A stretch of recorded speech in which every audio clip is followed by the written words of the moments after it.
Alright guys, I'm going to make this video short, sweet, and simple because I have one point to make out, and before I even get onto that, I'm going to be streaming either tomorrow night or Friday night talking about the Eagles and the Seahawks and what I think is going to happen, my belief on whether or not they can win it. But as of right now, those are very slim, and I'm going to talk about why.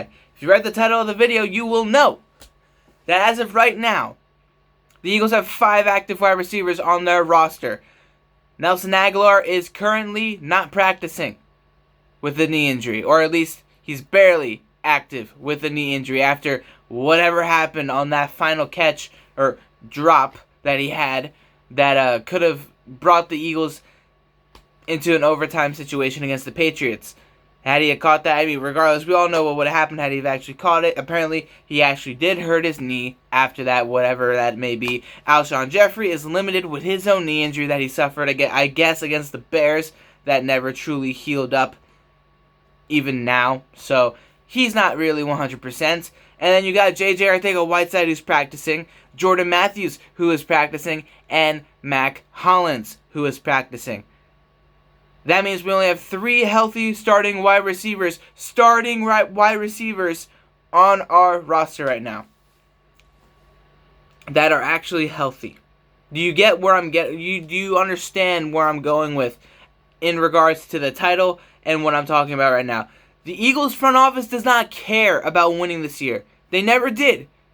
And the fact of the matter is that the fact that they're not going to trying to get anybody off the street in free agency or trying so much harder to trade for somebody before the trade deadline last month clearly indicates they do not give 2 shits about how badly this season's going to go, or at least they put too much faith into their players that they have this year that they are so stubborn not to accept, not to say that they were wrong and that they need to correct their mistake. It is obvious. Howie, Roseman, Jeffrey Lurie, the front office made big-time mistakes this year that they will not own up to, and we're sitting back here and complaining about the play of our players. We signed up for this.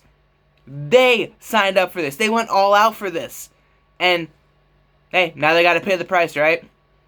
I don't know about you guys, but I've been asking for Nelson Agholor and Alshon Jeffrey to be off this team. But honestly, I don't know who else we're going to get next year if we don't keep them at this point. As much as I don't even want them to. Who the hell are we going to get with the way the front office has handled things this year?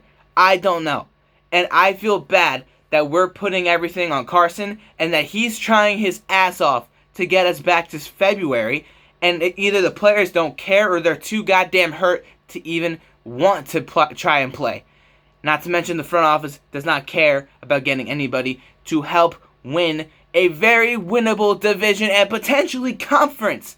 The way the conference is holding up right now, we could have done so much better against the Vikings had we had a Golden Tate. We could have done so much better against the Cowboys had we had a Golden Tate or somebody who is an actual wide receiver who wants to win and wants to play. That's the end of the line. We would have won against Atlanta and against the Lions and against the Patriots had we had one wide receiver who can catch a goddamn football with the game on the line. No matter what happened plays before, whether Wentz missed a couple of plays, whether we ditched the run game, doesn't matter. The wide receivers have been so bad this year, and the Eagles did not do anything to change that. Jordan Matthews played last week against the Patriots, had 0 catches. Do you really think that that's any better than what we could have had outside of people that we've known? J.J. Nelson, Golden Tate, anybody else? Bullshit. The Philadelphia Eagles are bullshit.